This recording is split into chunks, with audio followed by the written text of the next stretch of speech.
All right. Hello, everybody. It's a joy and an honor to be back again today with Nora White. Nora is a healer, a sacred intimacy coach, and a sexological body worker. And we're back today to have part two of our conversation, which is exciting. So, Nora, welcome back to the show. Thank you, Jordan. It's a pleasure to be here. Thank you for having me. Yeah, thank you for being here. Yeah, so let's dive right in. I'm excited about the questions that have come through for today. And so, just leaping right in, the first one I wanted to ask is, what is your view on the evolution of monogamy, polyamory, and other models of relationship? Are some beings innately monogamous or polyamorous?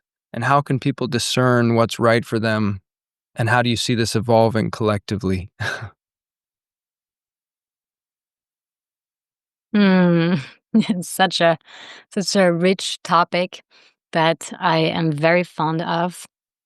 I would first say that seeing monogamy and polyamory as models might have been super helpful at some point for humans, but that fundamentally, I think the future is orienting towards having conscious agreements within every single relationship. And that is not so much about adhering to a model of relationship in a strict sense, but having the flexibility as individuals to imagine ourselves over a long period of time, a lifetime, and see all of the different ways in which different facets of ourselves might come to life, right? So when you ask the second part, which is are some individuals innately one or the other, right? Um, I I believe first and foremost that conditioning has a lot to do with how we identify. I will say that from a biological standpoint, humans are exhibit properties of both, like deep pair bonding, but also novelty seeking. So it's kind of like we have a mixed profile as an animal in that way. And then where I tend to bring the attention of my clients is towards the fundamental polyamorous nature of the heart. I like people to recognize that in the moment that they love their dog, their mom, and that they have loved their first partner, they have the proof that their heart can hold love for many. And that's really the definition of polyamory, many loves. Yeah. So in that sense, I think it's actually much more grounded to recognize that we are polyamorous in nature, but then how do we choose to express our love is completely a different question. All right. And so I think people can acknowledge that they might have a polyamorous heart and still completely bow in devotion to one single human for, you know, till death do us part. At least that was the idea with monogamy originally, right? But now, if you think monogamy is really love one person not till death, but love one person until the next, right? So monogamy is actually now basically already very flexible in and more polyamorous than what it used to be, the definition. So I'll pause here, but there's already a lot of material in there. Yeah, that is a lot. I feel like a lot of people nowadays seem like not fully happy with monogamy or polyamory and have a hard time like finding where they land on that spectrum or how to find the agreements that work for them because it seems like there's big trade-offs and complications either way. Do you have any further advice for people on how to discern what's right for them or what you've seen at work for people? Yeah. Yes. Well, the first thing that I personally support wholeheartedly and want humans to realize is that continuity is supportive of life. I hope for humans to recognize that the relationship they form with an individual when they first have awareness of that person will never end. It will change. Even if they don't talk for 10 years, that's the status of the relationship. So I see relationship in a very like deep human, fundamental way. And I want to be able to hold each other with a tremendous amount of respect as humans, first and foremost, so that we can have the flexibility to allow life to shift us, because our identities is going to shift through decades of time, right?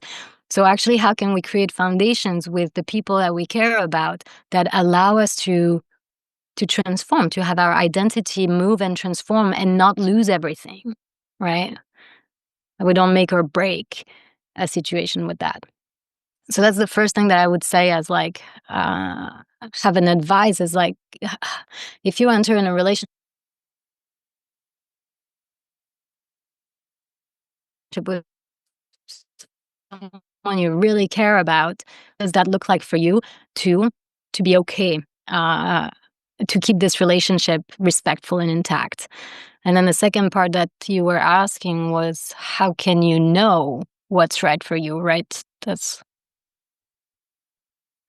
Yeah. I think that that the questions we each needs to ask ourselves to know what's right for us is a matter of needs, a matter of desires, and a matter of boundaries,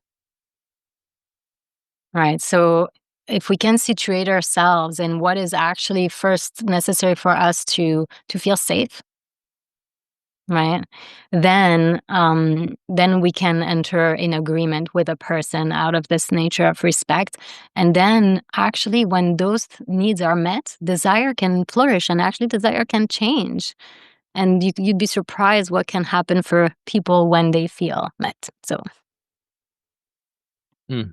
Yeah, thank you for sharing. One more question related to this to kind of ground it further in a real world example. So, what advice would you give to someone who is in a monogamous relationship who feels like they're overflowing with eros, with sexual energy, but feels like their monogamous container doesn't allow for the full expression of that energy?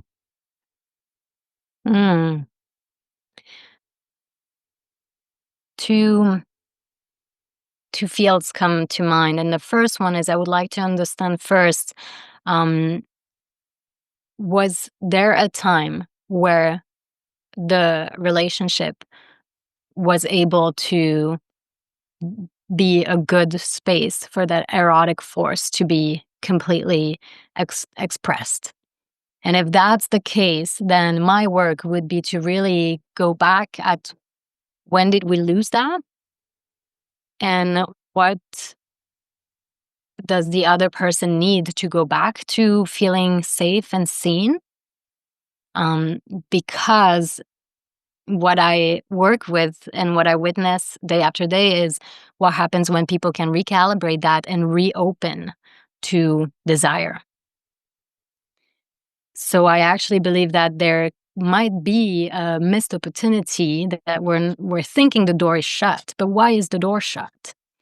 And I would be curious to try to reopen that door, because fundamentally everyone wants to be loved so deeply and so well. You might see my assistant, my dog Ramona, is behind me. So that would be the first area where I would dive into. And then the second thing that had come to mind was that fundamentally this deep impulse, this force that's coming on, is something to be happy about. It's a force that is generative and creative, and that can be sublimated in many different ways. Like, it doesn't have to be sexual. It can be deeply creative in so many forms. And so, how can that force be actually brought to support the agreement that this person is a part of? Right? How can that force of creation can be sublimated and still be in service of the thriving ecosystem? And that I'd be curious to work into, and to see what happens after some times of putting that force in service to that first agreement. Because what I wouldn't do is to say, "Oh, well, peace out," and go somewhere else, because you're gonna break that fundamental respect relationship. Versus if you can come in service, then you don't know what it might open to. Does that make sense? Yeah. Yeah, it does. I like that, and I'm curious, if have you seen any in between models work well for people? I think more people are experimenting with monogamish kind of models of relationship where there's one they're in a monogamous relationship, but it's a little more flexible than traditionally. Like, let's say, there's more flexibility around flirting with other people or even cuddling or kissing someone else, but maybe there's a boundary drawn at, like, well, if clothes want to come off and genitals want to come out, then that's kind of a stopping point, and we should have a conversation about that before either of us ever takes that next step. And maybe we're not gonna be okay with that. Do you think that that can work, or do you think that just creates, extra temptation that complicates things? No, I think it can work beautifully, actually. Um, I absolutely believe that that's kind of part of having a devotion to a human being, but also having enough flexibility to honor them as a person, right? And that fundamentally, if we're going to love each other well, we want to love another not for who they are to us, but who they are in the world. And it's beautiful to be able to see another a person you love be themselves freely. It can be really enchanting, and it can reanimate the flame as well. So I think it's really a matter of how secure can you be in that primary level of relationship, that foundation that I mentioned. Um, and and that when two people have that, actually, it's very beautiful to flirt with the world, right? And I have seen that successfully, absolutely.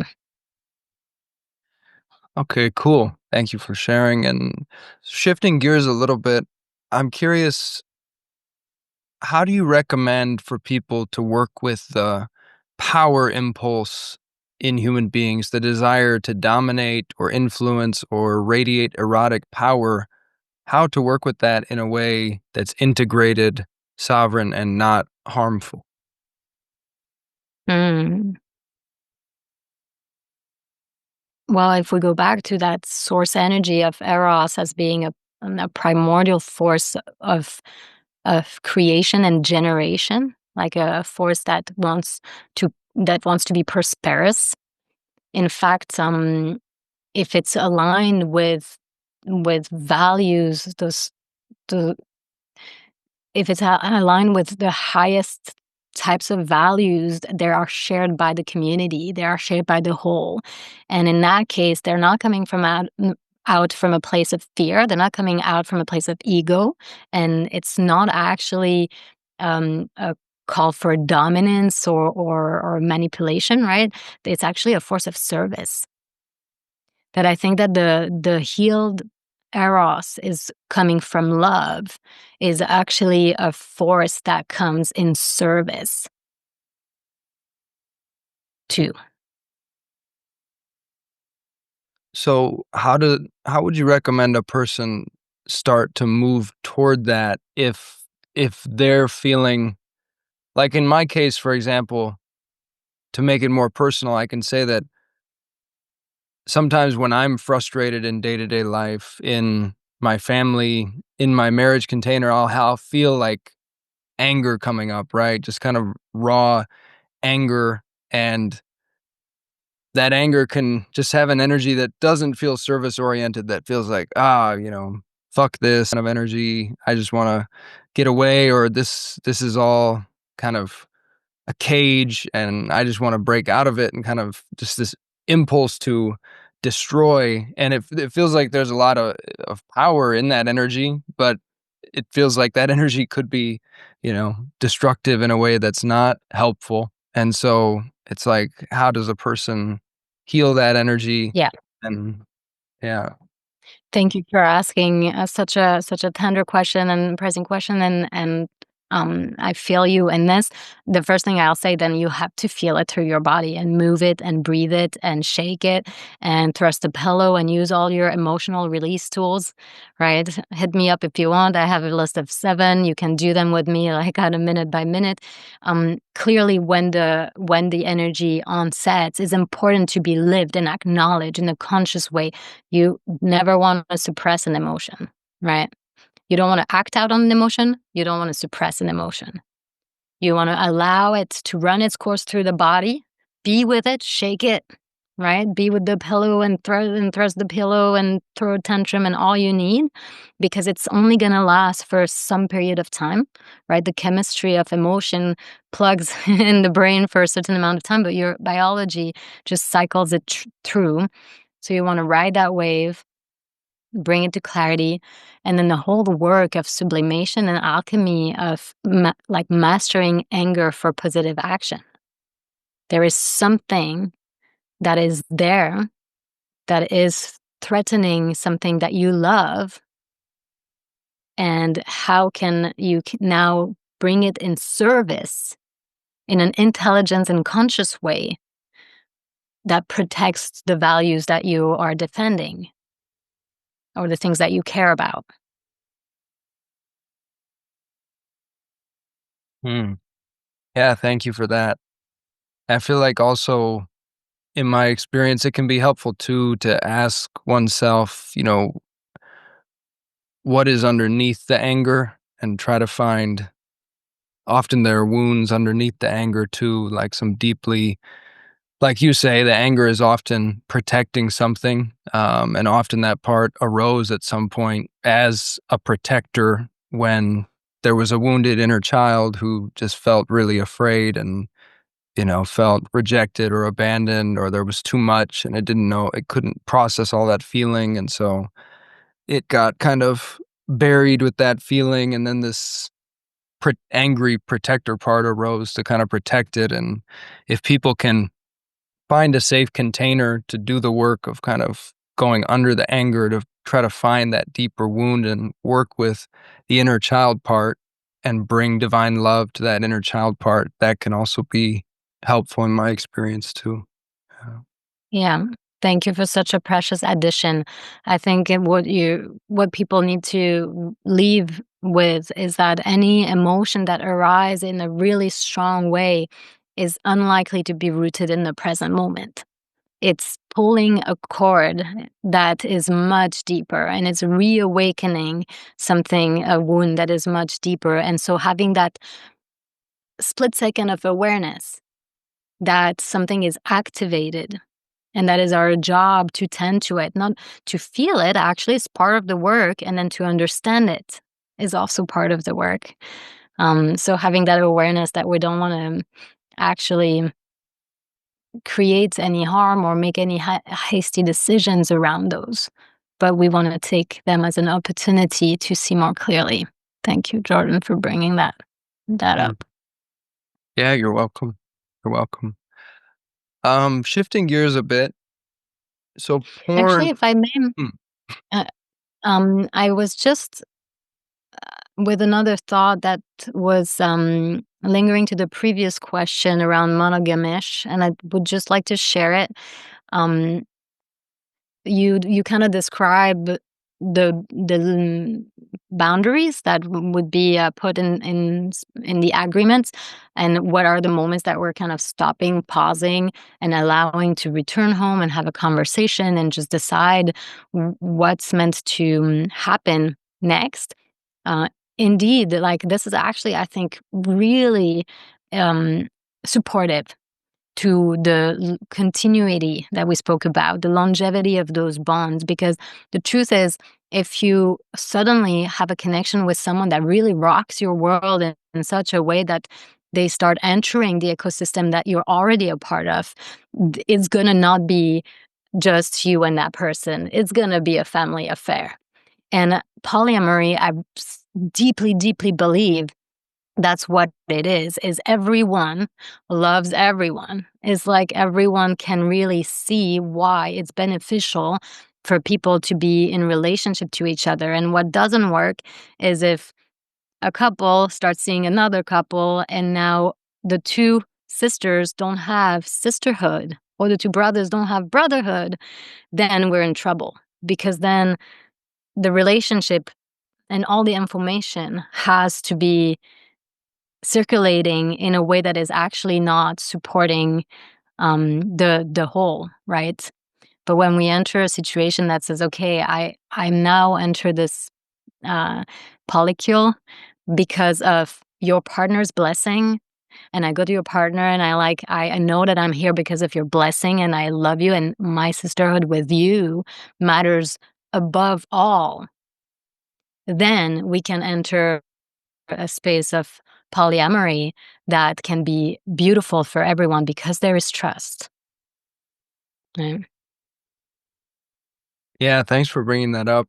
Um, it does feel like that requires so much consciousness in a way, or so much inner healing, because it seems like one of the things that's most likely to trigger people deeply and trigger their biological territorial instincts to have their partner or their wife or their husband, their spouse start seeing someone else. Do you have any tips for how a person could get closer to that point where they could actually embrace the lover of their partner as a brother or a sister and put that relationship first? Well, the easiest case scenario would be that the couple would be out and about together, and that let's say your partner will sense a kinship with another woman and say, actually, I can feel and trust this woman, and I am open to sharing and playing to up to a certain degree. That feels good to me. And then similarly, that you can be in a situation where you trust a brother with your beloved, and he is going to handle your beloved well, and she's going to handle him well. But imagine if your wife is just picking up someone you have no idea, you've never even seen them, and then they're starting to build those things, and you're just hearing back from her what's going on. You're lost in or in your thoughts and in your fantasy, right? So it's a lot more destabilizing than when it can happen in the open. So that would be the easiest way. Yeah, thanks for that. That's a good idea that I hadn't thought too much about. Um, so yeah, shifting gears a bit, uh, porn is a big topic for a lot of people, a major force in our culture. I'm wondering, do you believe it's possible to engage with porn in an integrated, wholesome, or life-giving way? I will answer yes, I believe it is possible.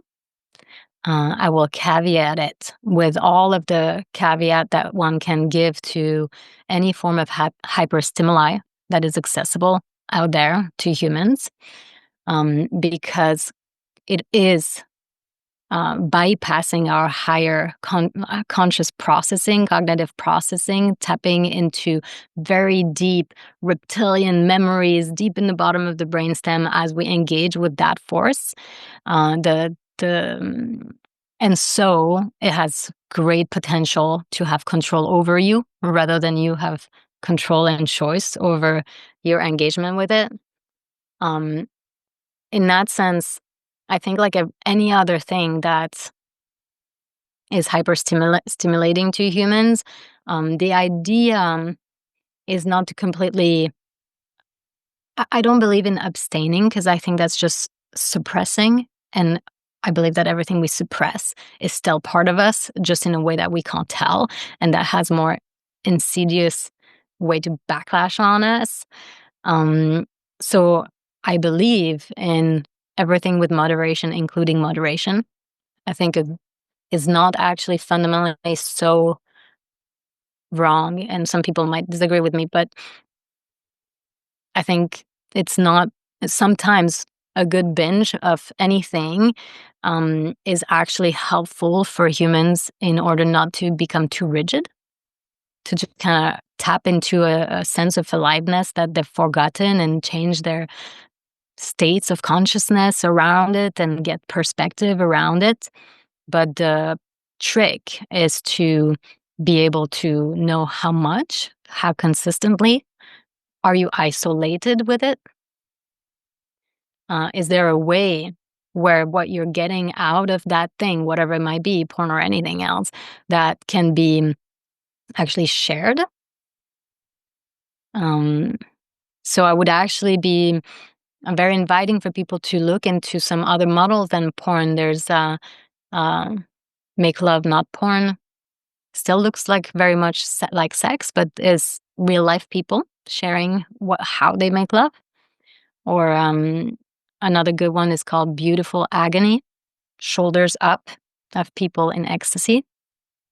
Different way of engaging with human nature in their primal state, but that can maybe um, bring variety so that one doesn't become a slave to a compulsive behavior. Yeah, well said. Yeah, thanks for sharing your perspective on that. And yeah, that kind of relates to my next question. I had an idea just last night actually of a virtual reality cosmic environment that could be created where someone could experience being Shiva or being Shakti, making love with a godly counterpart in a sacred, artistic, AI generated environment, solo or with a distant partner, perhaps. Do you see a future for sacred, erotic tech like this as a regenerative alternative to mainstream porn? I do, I do, I do, I do.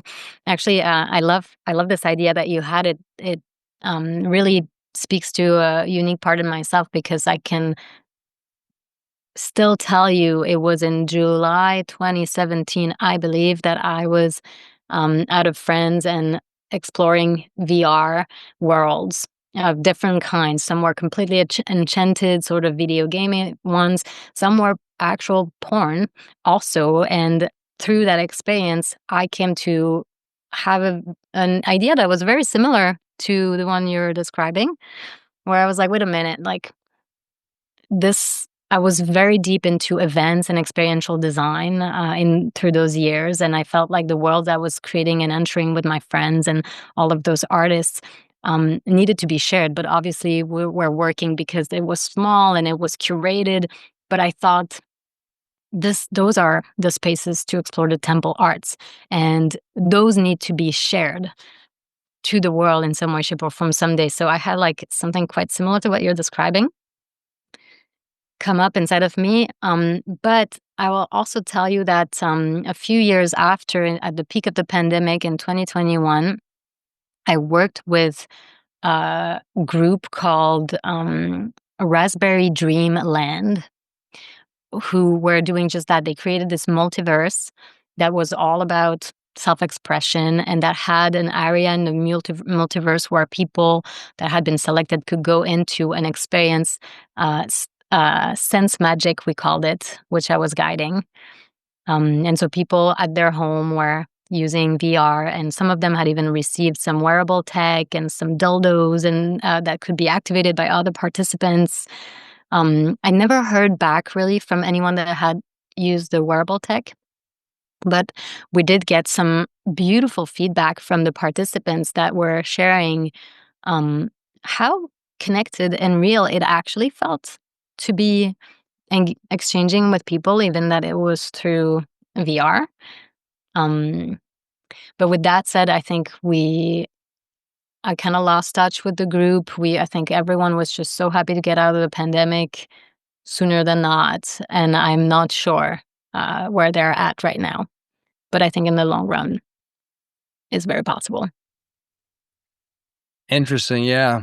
I could see this as being one pathway that potentially helps people if people are feeling that overflowing Eros that feels like, I don't know what to do with this. It feels like this is more Eros than my monogamous container can hold with my partner, but my partner's, doesn't want to become polyamorous. One would have to be conscious about this so that it didn't take one away from one's primary container, but it could potentially be a place to play and express that energy and release that energy and channel that energy in a way that is not endangering the primary container. There's no risk of impregnating somebody else. There's no complications of like, making your partner jealous because you're having, making love with another human. Instead, you're just able to explore creatively in this,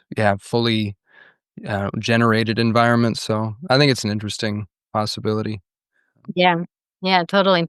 If I may, now that I'm just kinda getting some color, about the case figure of a monogamous container, in which you would think to do something like that, I would definitely, again, just go back to the partner and inquire, is that a way that would feel good for her? Or and even before asking, "Is that a way that would feel good for her?" I would ask, simpler questions that would be more along the lines of, um, "What's a small way in which you have felt very, seen or loved by me recently?"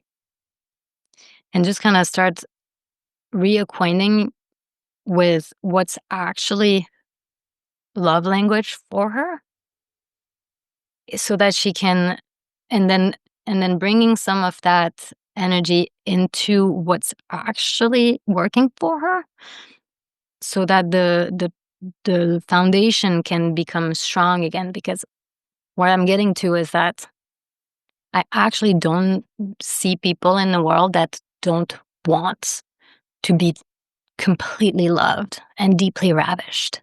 I just see that it's often not so straightforward to create the condition for someone to open up to that level of Eros. But I think it's more possible than we think. Sometimes we think the door is closed, but it might not be. Yeah, thank you for that optimistic note. And that's a really, really wise question to ask someone to get a sense of their love language. I like that you touched on that, that people have different love languages and different things that make them, really feel seen and loved. Um, like I think the few of the major ones are, some people feel really loved through touch, some through words of affirmation, some through acts of service, some through gifts, that their partner gives them. So, yeah, it's interesting that there are all these different love languages. I don't know if you have any other thoughts about love languages that you might want to share that could be helpful for people. Well, the last one we didn't mention quality time. And then the only thing that yeah, I think the around love language, the thing that's important to remember is that we tend to assume that someone speaks the language that we speak, but it's rarely the case. So we tend to do the things that actually would work for us, but without asking. And without asking, we can't actually know if it's landing. And you can go and pick up someone out of work every day, and it's just not doing it for them because that's not theirs. Or you can buy someone a gift, but that's just not doing it for them, right? So we assume that we know the language of the other and that is the same as ours, but it's not. And then the only other thing that I would caution about love language is that it's reductive to romantic love. And that in my appreciation of love in the context of a relationship, there are so many other versions of love that become embedded in one relationship. Um, but for sure, if we want love to become deeply erotic in a space for physical connection, definitely we go through the sacral chakra and the romantic love. So it's kind of good to zoom on those ones, those love languages. Hmm. Yeah, thanks for sharing that. Um, Next question. What would an erotically awakened society look like on the scale of a small village with around 150 people and on the scale of a global city or a large city? Well, I think for either case, it would start with education. And when I say education, I actually don't even mean what we're telling someone once they are once they're able to speak and understand things. I would even think about primary imprints. Um, and the reason why I believe it starts there is because in my through the lens that I have to the world, I see that too many humans currently walking on the planet were born and were babies, and before they could speak, they started being told if they were rubbing themselves, figuring out that touch feels good and that the pink parts feel even better, and that it's all a process of self-soothing, then a parent would move their hand, or a parent would make them stop. And of course, as a parent, you don't want your toddler to rub themselves on the side of the couch in front of the neighbors. But the problem is, if you don't accompany the child to let them know that, yes, this is the most fun they can have with their bodies, but it happens as a social norm in the privacy of their own room. If that energy is not communicated before they can speak, even like regularly, accompany a human to understand it's good, totally normal what you're doing and beautiful, do it in privacy and have a sort of encouragement. I think that would heal a lot, because what happens is that the baby or the toddler simply start learning that what my body tells me to do, my primary caretaker, whom my survival depends on, tells me is not right. So I have the choice to either trust my body and fear that my survival is going to be taken away or I'm going to be scolded, or I change my behavior to appease my parent, and I learned that I can't trust my body. And I think that so early on, before we can speak, there's a mistrust in the body's natural instinct that is unsettling in most humans alive. So I would really want to heal that to see an awakened society. And then I think we might see just people that are more okay with everything about nature.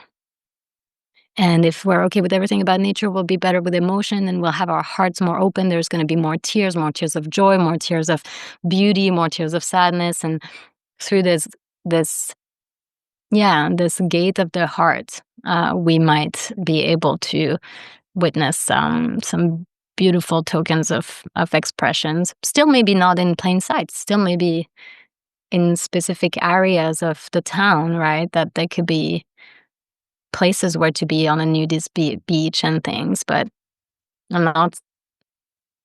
I'm thinking we might see more nudity, but I'm not thinking we're necessarily gonna see people copulating everywhere. That's just a gut feeling. I haven't thought about it deeply enough. Do you think generally that there would be more polyamory and more open relating, or not necessarily in an erotically awakened society?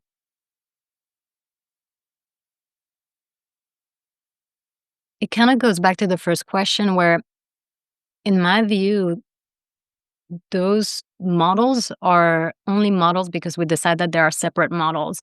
In my understanding, they're actually blended. And one single human can be monogamous because it's the right person for that person at that time. And they can be polyamorous because it's the right path for that person at that time. And so I think that, I think if when I speak with young people, I do think there's a beautiful course of life that in your 20s, you open yourself up to many relationships, but you select them really well, not just, anyone, but have that fluidity because you don't know yourself. They don't know themselves. You don't know what you're going to want. But then as you come into an age of having a family, if that's what you desire, then why not actually um, choosing to see what happens in the devotion of two souls?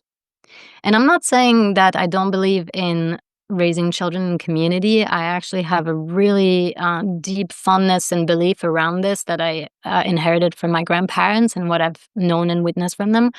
But I haven't seen it enough, and I hope I will.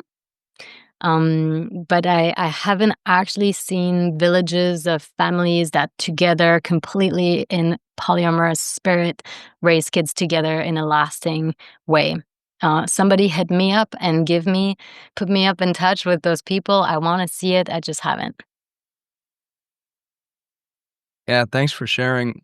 I also feel like design and architecture and the beauty of an erotically awakened society would be much more at the forefront, I feel like. I feel like I'm envisioning more curvaceous architecture and design rather than such, like, rigid and boxy designs and just yeah, much more, like, inspiring, explosive, juicy kind of architecture and design all around. Yeah. I agree, I agree, and I love that you're bringing that part of the visual into this question of what does it look like to see a society like this. Fundamentally, that's for me what I call like being turned on by life. That we can receive everything that we touch and that we see as something that can move us so deeply that it can awaken us at the core. And I do agree with you, and I would love to see more, and I love to see it when I see an architecture that just really evokes something and invokes my senses, relish my senses. Yeah, I want to see more of that for sure. Yeah, me too, me too. What feels like the most alive, mysterious edge in your current personal journey with Eros? What feels the most alive and mysterious edge? Well, I'll share two things. The first answer is probably something that I've said before, and the second one is more immediate to my reality now. But the first one, um, I would say, you don't know what you don't know. Therefore, keep up with the experience of love, especially lovemaking, because as you enter states of prolonged pleasure, you start unearthing parts of your soul that you cannot suspect. And that's when the world of Tantra really will start revealing itself to you.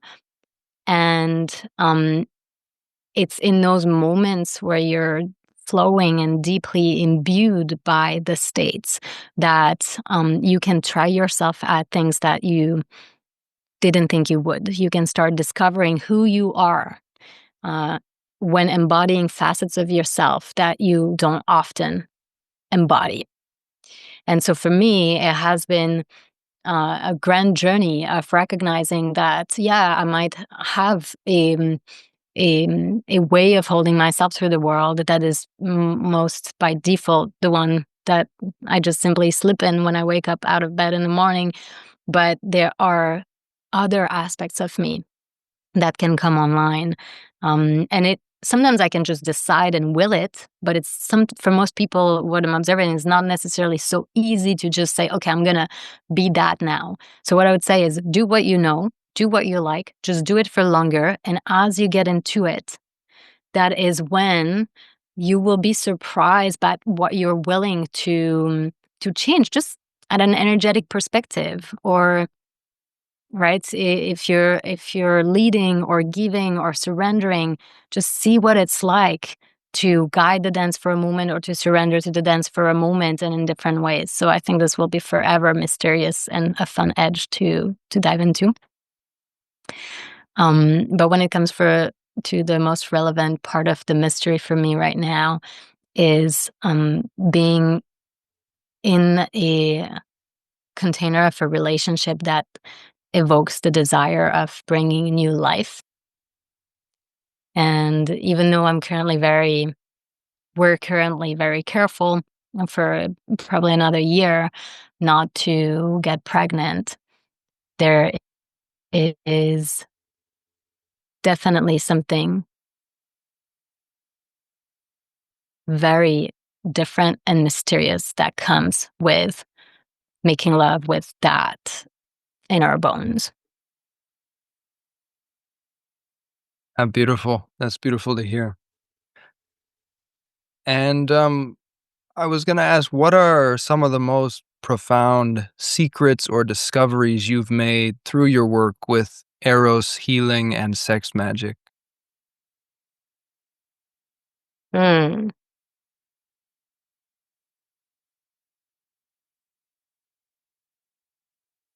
Everybody wants love, and everybody fears not having enough of it. Whether they know it, whether they don't know it, whether they say it, whether they don't say it, or they say it's not the case. At this point, I believe actually everybody wants it, and everybody fears not to have enough of it. Um, and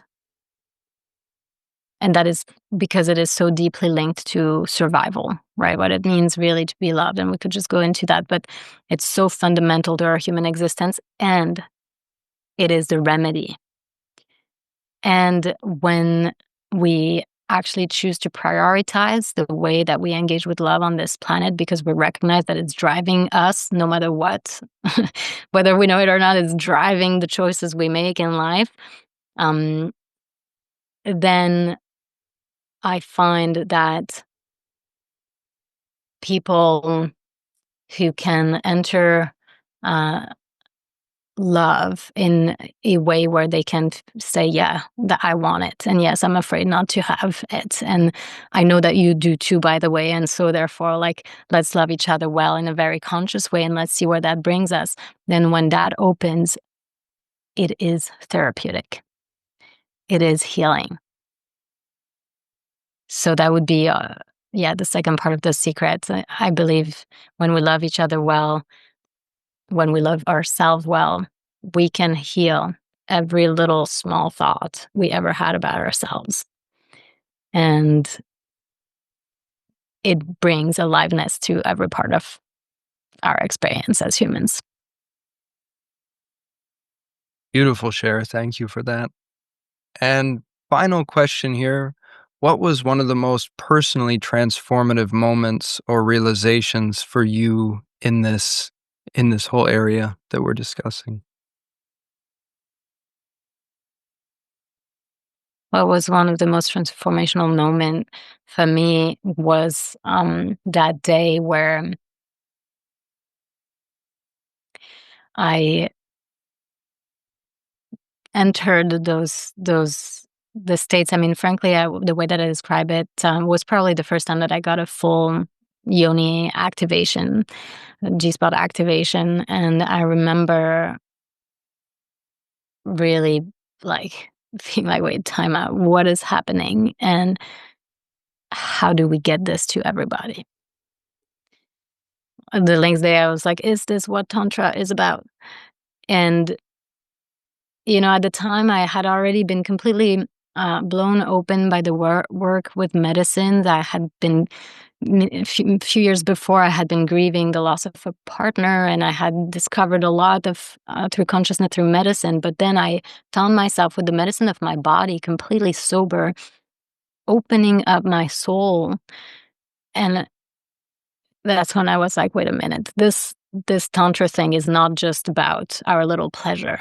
This is the most potent resource that we have endogenously that can free us and liberate us. And we actually don't need anything else. We just need to know how to love each other well.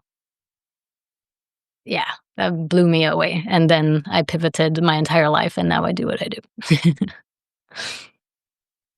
Beautiful. That seems like a great place to end on. Where can people find more about your work, Nora, if they would like to do so? My website, sitwithnora.com, my Instagram at sitwithnora. Those are two great places to find me. Awesome. Well, thank you so much. It was great to speak with you again. Take good care, Nora. Thank you, Jordan. It was a pleasure being back. Bye bye.